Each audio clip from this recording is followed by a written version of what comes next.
The X-Zone Radio Show with Rob McConnell is largely an opinion talk show.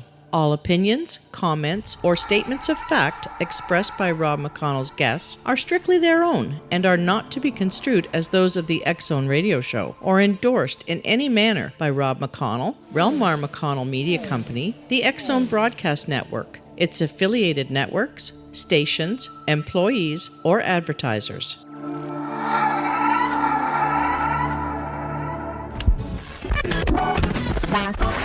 All Hit Radio.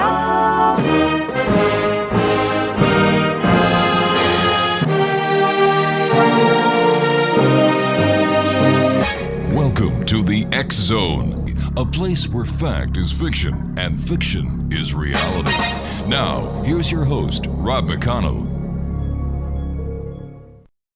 And welcome to the X-Zone, everyone. My name is Rob McConnell, and for the next, with some of our networks for the next 4 hours, other networks for the next 8 hours, I'm going to be your host and your guide as together we cross the time-space continuum to this place that I call the X-Zone.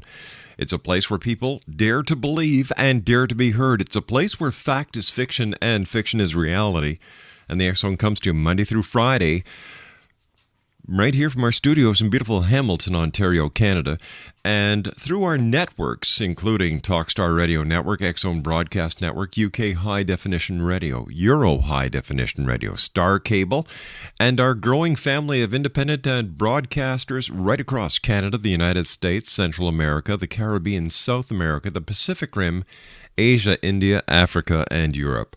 Worldwide toll-free, 1-800-610-7035. My email address is xzone@xzoneradiotv.com.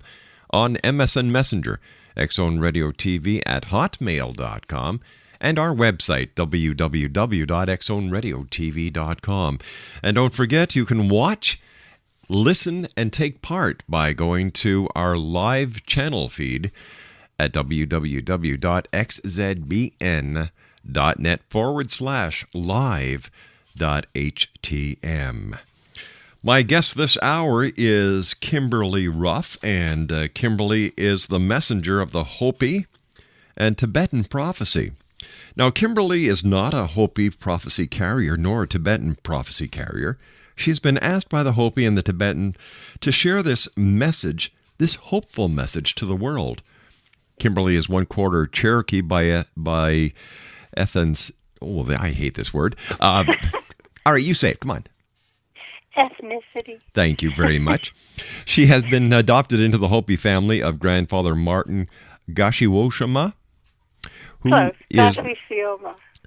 is the keeper of the sacred tablets of the Fire Clan. She has written many postings about the Hopi-Tibetan prophecy on the Ground Crew website, and she's also written a chapter in a #1 bestseller, Transforming Through 2012. Her website, www.thegroundcrew.com. And joining me now is Kymberlee Ruff. And Kymberlee, welcome to the X-Zone. Hi, it's nice to talk to you.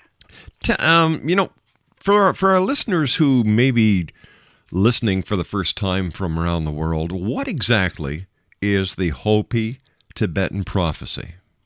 Well, I will jump right in. But also, I thought you did a great disclaimer because it's really, really important that I always begin.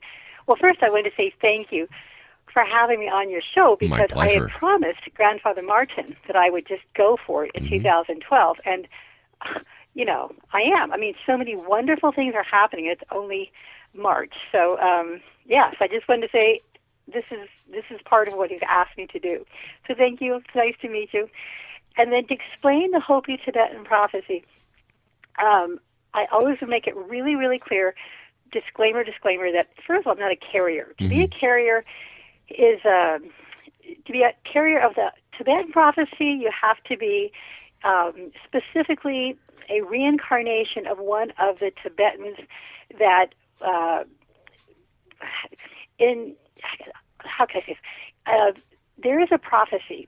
I'll start from this. The Hopi have a prophecy that says, it begins, when the iron eagle flies and the horses run on wheels, and then it goes on, and this prophecy takes 8 to 9 days to tell, and it's quite beautiful, and it's specifically Hopi. All right, what we're going to do is we're going to take a 2-minute commercial break here, and when we come back, let's talk about this prophecy because there are many people around the world who are not familiar with this, and I believe it's a very important part of learning that we share information, we respect each other's cultures, each other's beliefs, and by doing this, we will grow as one, as we should. Kymberlee Ruff is our special guest, X-Zone Nation. www.thegroundcrew.com. That's www.thegroundcrew.com. My name's Rob McConnell. This is the X-Zone, and I'll be back on the other side of this 2-minute commercial break as we continue from our studios in Hamilton, Ontario, Canada. Don't go away.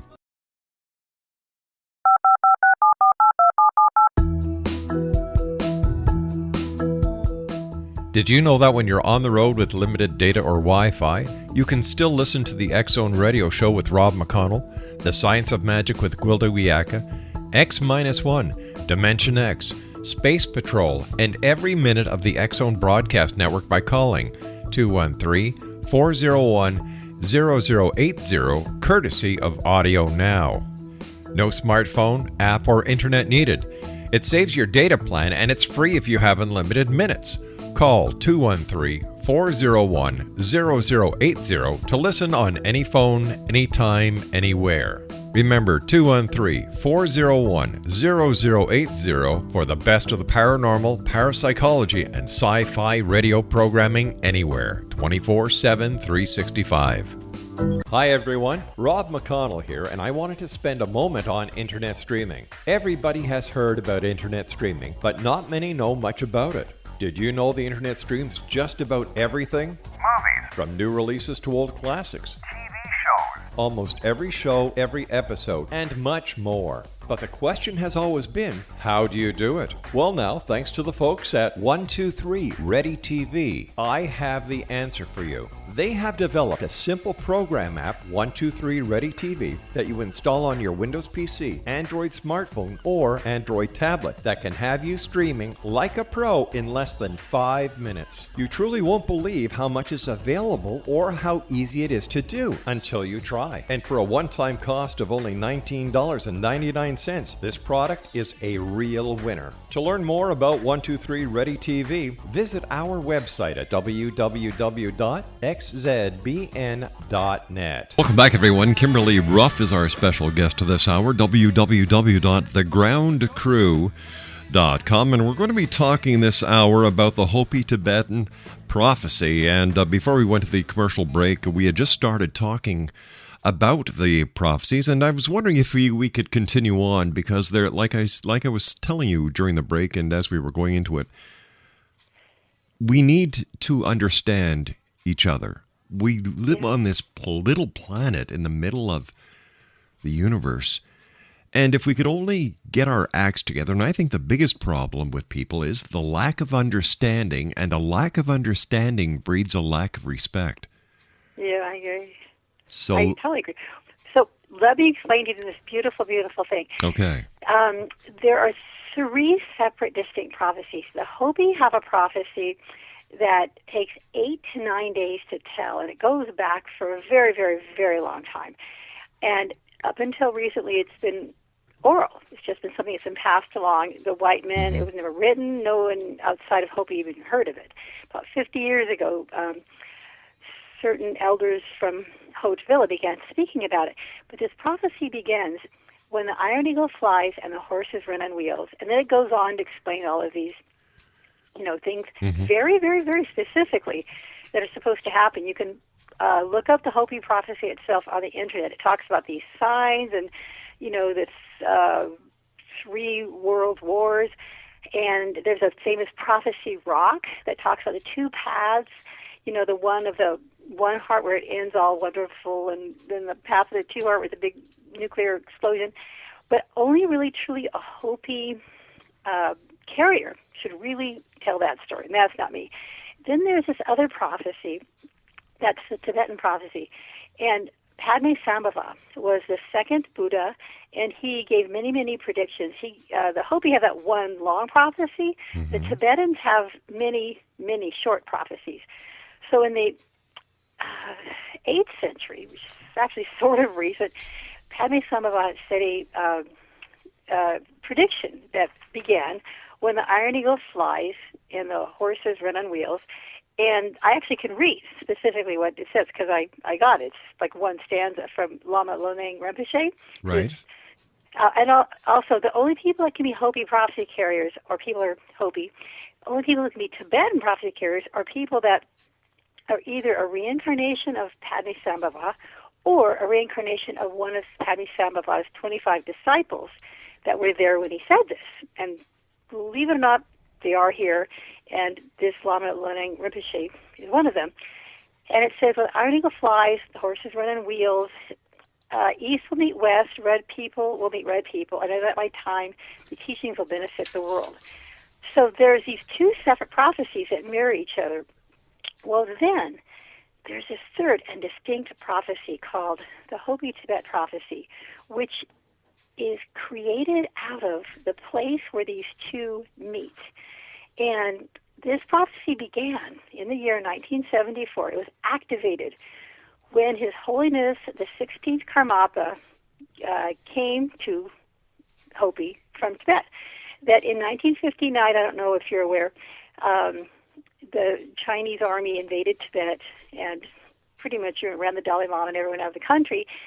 And this was a terrible, terrible thing, but in a way it was a wonderful, wonderful thing because it forced these amazing people that knew amazingness from like 1,000 years of peace that they had learned. It forced them out into the world. And so their prophecy says that their teachings will be brought to the land of the red man. And very specifically, the Tibetan oracle, who is sort of the person who, tells the Tibetans what to do, right, where to go, etc. He said, go to Hopi. And so in 1974, the 16th Karmapa came to Hopi and made it rain, and that was the beginning of the Hopi-Tibetan connection. I've been told that the second activation was the birth of my son. Sounds a little wacky. It took me a very long time to come to terms with this. But in 2001, Tibetan lamas came to see me here in Santa Barbara and said, we believe that your son is a reincarnation of a Tibetan Lama. I didn't know what they were talking about. I didn't even know where Tibet was. Now, did they just appear one day on your doorstep without any forewarning? It's kind of like that, but not exactly. Okay. Have you seen the movie Little Buddha, where they Yes, go I did, looking yeah. for Yeah. their people that have passed, Mm-hmm. It's a tradition. In Tibet, when a Lama or Rinpoche passes, they send out a search party. It's just how it's always been done. Since 1959, the Tuku Lamas are not being born in Tibet because they can choose where they're being born. They're being born all over the world, and a lot of them are being born in the West. I hadn't heard of it in this. I had never seen Little Buddha, but there's a book called Reborn in the West, and so these Tibetan Lamas began getting born in the West, and these people came to me and said, we think your little 4-year-old son is a reincarnation of one of our Lamas. Well, he seemed to think so too. What happened was I got a phone call saying that these Lamas were coming, downtown to do a mandala, and would I go down there and bring my son? Well, it turned out that one of the Lamas that was with that first group had been 2 years old in 1959 and had crossed with the bunch that left, like 100,000 left in 1959, I think it was March 17th, with His Holiness Dalai Lama's group. And one of the Lamas in that first group had been with that group, and apparently my son had been an old Lama and had died on that trip. So they came looking for him. That was in August of 2001. Another group came in September of 2001, right around, of course, 9/11. Another group came after that. All these Lamas started coming, and I didn't know what to make of it, except that my son seemed to remember their dances. He knew what they were saying. He could read Tibetan. It was a very, very, very, very shocking time. But over the years, not only have I come to believe it, but I feel so incredibly blessed and lucky to have this being living with me. In all of the years now, he's 15. He He has never said an unkind word. It's like having one of these amazing Rinpoche teachers, like, in my home. I mean, it's just been amazing. So anyway, what happened then was all these lamas came, and then in December 2001, Venerable Bhakatuka Rinpoche, I was asked to bring my son to meet with him. And not just any lama can say, oh, this is a reincarnation. Ultimately, it has to be the Dalai Lama. But the way this sort of goes is certain kinds of high Rinpoches can sort of sponsor a child. If they think this is a person, then they sponsor his child and bring it to His Holiness. And so Venerable Bhakatuka Rinpoche believed that my son was his tuku, and then he gave us this rock with ancient Tibetan writing on it. And I didn't know what it said. Turned out it said Om Mani Padme Hum, which, long story short, in those 6 syllables, it carries the compassionate teachings of the Buddha's 84,000 teachings. Well, none of this made any sense to me. Then, in January of 2002, the next month, this woman came to me and representing the Hopi Indians, didn't know where Hopi was either. I mean, I was just a psychotherapist. I had 2 children. I was, had cats. I mean, I did not go looking for any of this. It just had one after another crazy thing happened. She said, did the Tibetans give you a rock to, with the ancient writing? I said, they did. She said, may we see this rock? And then she looked at it, she said, will you bring this with me to Hopi? And at the time, I hadn't even been, I'd never even left my children overnight. But so I did go with her, and this is how I met Grandfather Martin Gotchwe Sioma. And so we traveled to Hopi with this rock, and the amazing thing was he was waiting for us. And what shocked me more than anything was I knew him. I'm Cherokee by ethnicity, and I have inherited what they call the lineage of the Cherokee Dreamwalker. Every single morning of my entire life, I have dreams. And since the birth of these children, they come with songs. So I've known this man forever. He's the one that told me, to give my older son the middle name Lakota, which I didn't even know what it meant. So I meet this man, and this was the beginning of the second activation of the Hopi-Tibetan prophecy. It's important for me to explain that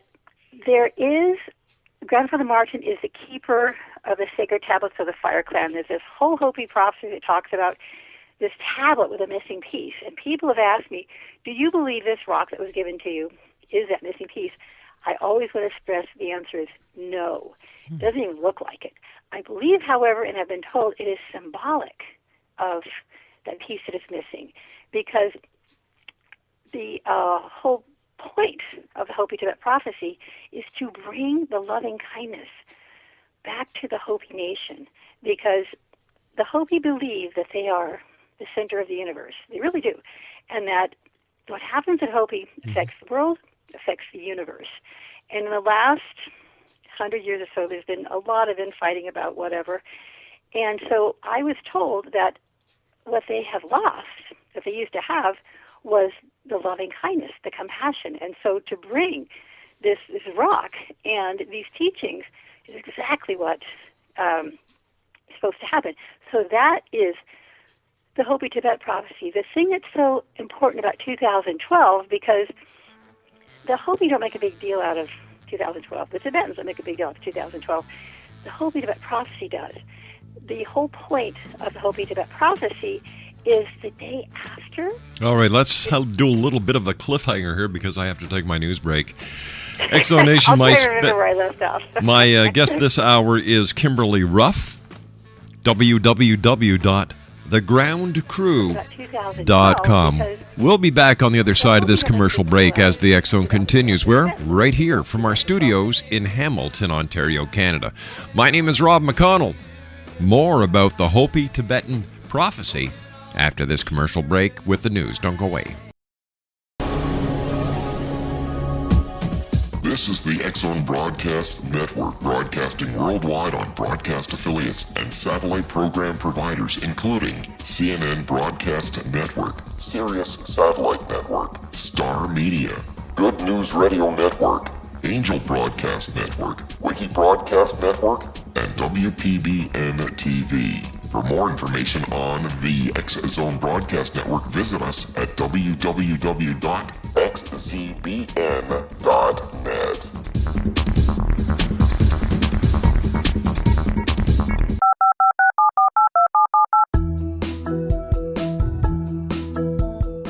Did you know that when you're on the road with limited data or Wi-Fi, you can still listen to the X Zone Radio Show with Rob McConnell, The Science of Magic with Gwilda Wiyaka, X-1, Dimension X, Space Patrol, and every minute of the X Zone Broadcast Network by calling 213-401-0080, courtesy of Audio Now. No smartphone, app, or internet needed. It saves your data plan and it's free if you have unlimited minutes. Call 213-401-0080 to listen on any phone, anytime, anywhere. Remember 213-401-0080 for the best of the paranormal, parapsychology, and sci-fi radio programming anywhere, 24/7, 365. Hi everyone, Rob McConnell here, and I wanted to spend a moment on internet streaming. Everybody has heard about internet streaming, but not many know much about it. Did you know the internet streams just about everything? Movies. From new releases to old classics. TV shows. Almost every show, every episode, and much more. But the question has always been, how do you do it? Well now, thanks to the folks at 123 Ready TV, I have the answer for you. They have developed a simple program app, 123 Ready TV, that you install on your Windows PC, Android smartphone, or Android tablet that can have you streaming like a pro in less than 5 minutes. You truly won't believe how much is available or how easy it is to do until you try. And for a one-time cost of only $19.99, this product is a real winner. To learn more about 123 Ready TV, visit our website at www.xzbn.net. Welcome back, everyone. My guest this hour in the X Zone is Kymberlee Ruff. We're talking about the Hopi-Tibetan prophecies, and her website is www.thegroundcrew.com. And Kymberlee, thanks very much for joining us. It's certainly a pleasure talking to you, and this is a fascinating story. So if you could please continue. Of course. Yes, I was just saying in the break, I don't really ever get tired of telling this story, but I think, well, who wants to hear it over and over? But more things keep happening. Every radio show I do, there's some new wonderful thing to share, which hopefully I'll get a chance to talk about. But where we left off was the point of the Hopi-Tibetan prophecy. There's all these, cultures, Mayan and, well, just kind of like most of them, are saying that something is happening December 21st, 2012. The Hopi-Tibetan prophecy begins December 22nd, 2012. It is what they call the time of never-ending peace. And this is why I've been asked to go and take this to the world, because there's so much fear about what in the world is happening.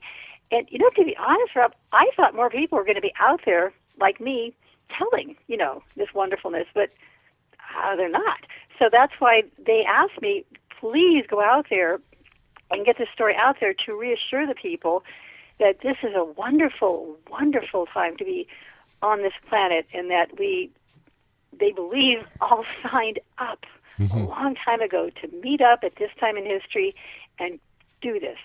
And it could have gone either way, because like on the Hopi Prophecy Rock, I don't know if you're familiar with, they have the one path where, it's the one heart and it works out all well, and the other path, which is the path of two heart, where it ends in nuclear destruction. Yes. Well, I have been reassured that we, in the last 10 years, have passed into the time of the one heart, the time of the fifth world, that even Grandfather Thomas Banyanka, that found that prophecy rock, he died, I think in 1999, not knowing how it was all going to go, how it's going to end. In fact, if you see these little videos on YouTube, he doesn't sound good. He's like, I don't think we're going to make it. Since then, with all of the ceremonies and the rituals that the people have done, with the invention of the internet, we have turned a corner and literally saved our civilization. Let me ask you this. Sure. If the prophecy is known, how can they not know which way it's going to go? Doesn't that defeat the entire purpose of a prophecy? Oh, it's a fascinating prophecy. When this, prophecy, Hopi prophecy was created and it was drawn, it shows, if you see this picture, 2 lines. It could have gone either way. It was up to us. It could have ended either way. It was up to the people. That's what, to me, is so amazingly interesting. The ending wasn't written. It was written with 2 endings. And so... Then how can a prophecy have 2 endings when a prophecy, as far as I know and my understanding of a prophecy, is that it tells you the end result. So how can a prophecy have 2 results? Kind of prophecy. It's not the Hopi-Tibetan prophecy. That's what I love about this. It gave 2 options, and it was up to us which we picked. And here's what I find extremely, extremely interesting. I have been told some amazing things over the time. I have been told that this is an experiment on our planet that has been tried other times throughout the universe and failed. That we are the first planet to have pulled this off, and that all the universe is watching and smiling. I know how crazy that sounds, but I've been asked to tell that to the world, that we have pulled off what has never been pulled off before. All the other times it's ended in, whatever kind of destruction. Well, okay, now let me ask you this now. When we look at the book of Revelations, and it tells of doom, gloom, destruction of the earth, only 144,000 people are saved. That's totally different than the Hopi prophecy and the Tibetan prophecy. So which prophecy is right? Which prophecy is wrong? Well, I would never, ever, ever take on that question, because what do I know? It is just my job to pass along what I have been told is happening, and I believe what is happening, and I believe it because, for one thing, I've been dreaming about it my whole life. Second, the signs that they have talked about have all come true. But I would never, ever be so rude as to insult or argue with someone else's point of view. They can go on your show and talk about sure, what they but no disrespect meant here, but it's well known that any prophecy can be fit into any time of history to make that prophecy come true or validate it. But see, that's what's so wonderful about this one, Rob. We have written the good ending. We together have written the ending where we prevail. That's what's so beautiful about this, is that there's the main Hopi prophecy rock, and then there's something that's lesser known called the second Hopi prophecy rock, and it's a drawing of a satellite. And I was told by Grandfather Martin that this was an instrument that was going to make it possible to speak all over the world at the same time, and the world would literally become one and be able to pull this off. And I don't mean like in a New World Order way. I mean the Internet. And that with this tool, the people, the goodness of the people would then, with this tool, create a world where we're going to get through this. Right, but putting the internet aside, we could say the same thing true of satellite communication, microwave communication, transatlantic cable. We can also say it about Morse code. Yeah, that's what I'm saying. It's all part of it. That when these prophecies were written, they described these things before they ever came into being. So they knew that a time would come when humanity would have potential to destroy itself or to save itself. And in the last 10 years, something has happened, or according to the Hopi-Tibetan prophecy, we have chosen to pull this off. And I have been told some of the amazing reasons why they believe that we have chosen this. And one of the crazy, wacky reasons I was told is that in the last 10 or 15 or so years, maybe 20 at the outset, these children that have been coming to our planet are old souls, and they have raised the vibration of this earth and created a compassion grid. So it is our job to just keep the planet not blowing itself up until December 21st, 2012. And then these children come of age. This is when they become 18 or whatever. they're going to take it from here on out. And they're a different kind of people. And Rob, I have 2 teenage boys. I know these children. I have one that says Tulku. They're different. They are bringing something to this earth that we have not seen before. What's that? What are they bringing that children who were born before haven't brought? They're bringing the union of wisdom and compassion like I have never seen. But isn't that because we as parents have instilled this into them, that it has nothing to do with star seeds or star children? Yes, like there were scouts that came earlier and started to raise these children, but they've also come with a more sort of evolved vibration. I mean, these children, like for example, my son on his Facebook, he says, "Life is a beach and I'm just playing in the sand." That is kind of the attitude of these children that are taking over. They think it's like a big party, and that is what is saving us. I would also like to save a little bit of time to talk about the Lost Cave of Grand Canyon. Okay, once again, let me just ask you a question here. Sure. Why are we giving the children of today the credit for saving the world when it's the peacekeepers, it's the politicians, it's those with the experience who are actually doing the work? So why are we saying thank you to the children who, up until this time, have done nothing? Well, because they haven't really done nothing. They have brought this joy that has inspired the people in charge now to want to save the world rather than Wait a sec. Hold on the here. love of our kids of all races and whatever religion. Oh, okay. Now hold on here. Whoa, pull in the reins for a second. Mm-hmm. I don't agree with you. In what way? Well, you're giving too much credit, in my opinion, to kids who have done absolutely nothing to this point, and you're neglecting the hard work, the dedication, and the sacrifice that so many other people have made to bring them to this point, so that they can have the ability to think that they're star children, star seeds, and that the different philosophies that the New Age genre are bringing to the table at this time. A lot of people have dedicated their lives. A lot of people have lost their lives to bring us to where we are today. These kids are coming in, and we're giving them the credit for nothing that they've done? But, Rob, what if these people that have busted their butts were scouts from the same place? What if this started 50, 60 years ago where they began trickling in? They just started flooding in more recently once it became clear that this could happen. This is what I have been told. People like me, people like you, we came a while ago, and we're the ones that began setting this in motion because it could have gone either way. I completely agree with what you're saying. What I'm saying is some of these people that have done so much work, they are the same as these children. They just came a little bit sooner. I mean, it might sound wacky, but I believe that it's true, that there is a new breed of people that have been here that don't want to blow up the planet. I mean, it's I don't think anybody on this planet wants to blow up the planet.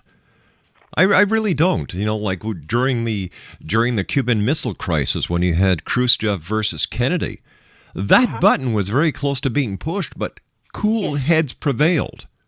Yes. You know, and no disrespect, but I don't believe it had anything to do with Hopi prophecy, Tibetan prophecy, the Vatican, or even star children. I believe it was the men at the time with the experience. What if it was the compassion in the hearts of those men that wanted to save our planet?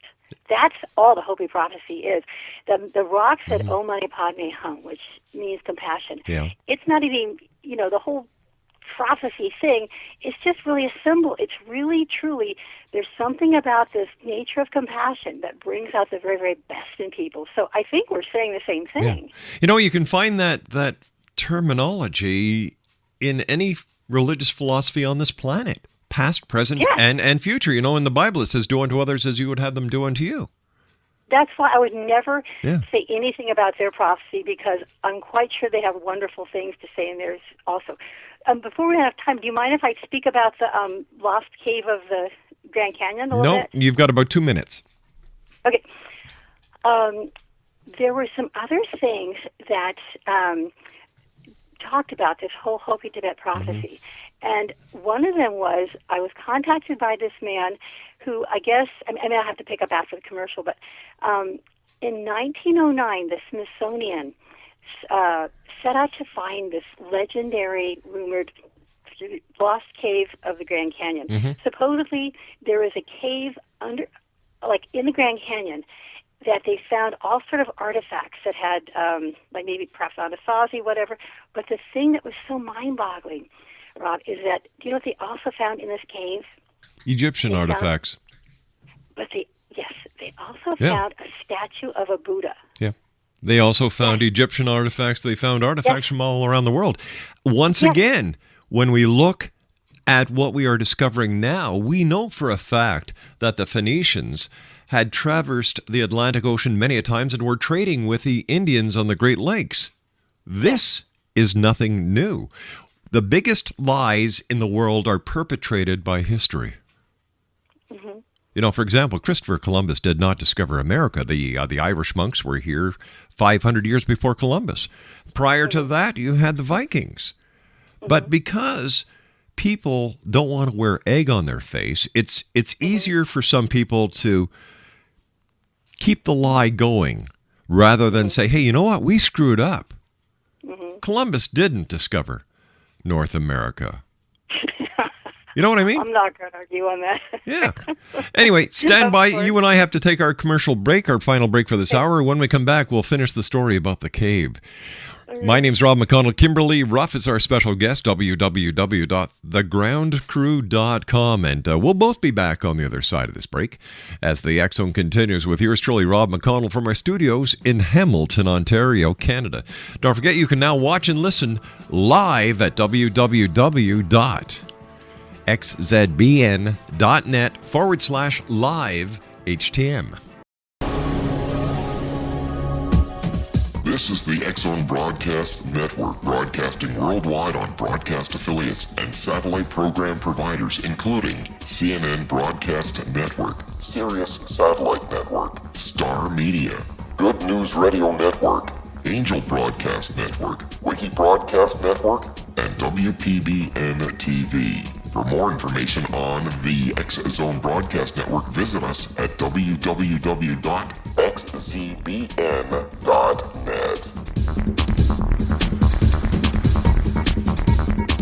Exonation, Kymberlee Ruff is my guest this hour. www.thegroundcrew.com.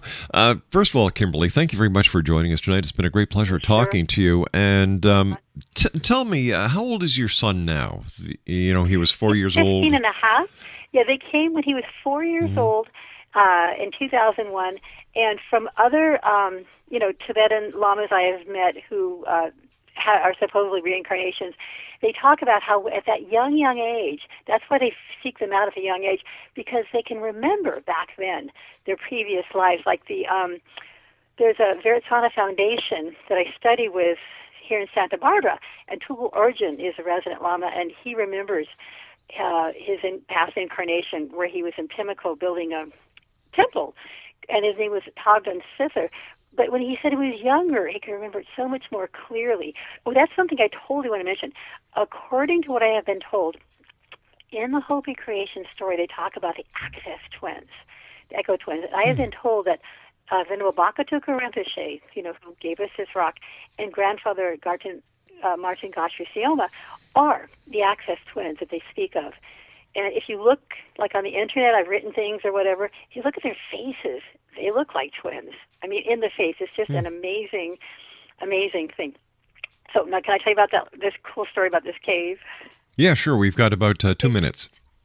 Okay, I'll try and tell it quickly. In 1909, the Smithsonian paid this man, G.E. Kincaid, to try and find this cave, this rumored cave in the Grand Canyon. Apparently he found it, and then apparently, sort of like in Raiders of the Lost Ark, the government emptied it out, and et cetera. But they always wondered, what was the story with this Buddha statue? What was that doing there? Well, the legend was there was a woman of mixed heritage that would be associated with Hopi prophecy that could explain this. So this man, Jack Andrews, was sort of given the task of continuing to work with this cave after Kincaid died. And he tracked me down and said, we believe, Kymberlee, you were the woman that can explain the statue in the cave. Well, the thing is, Rob, I could. I have been dreaming about this cave all my life. I've met with Grandfather Martin in this cave. Long story short, it is, or was, a statue of the Buddha Vairocana, which was one of the disciples of Padme Sambhava, and Bakatuka Rinpoche is the reincarnation of Vairocana. Well, the most interesting thing happened this week, because on one level, hey, it's just a wacky story, you know. No one can prove this. Right. You know, there's some photos or whatever, but, you know, they could have been photoshopped. I was contacted by a Zuni elder this past week, and the Zuni Hopi Pueblo are, you know, all part of the same thing. And he contacted me and he said, I have found this tablet on my land, and I don't know what it says. So I was sent a photo of this rock. You've got 10 seconds. Okay, the rock says, Om Mani Padme Hum. He has this tablet. So, in my opinion, this is the first proof we've had that this may be true. All right, thanks very much for joining us, Kymberlee. We have to run. Kymberlee Ruff has been my guest this hour, www.thegroundcrew.com. I'll be back on the other side of the news at 6.5 minutes past the hour as the X-Zone continues with yours truly, Rob McConnell, from our studios in beautiful Hamilton, Ontario, Canada. Don't go away.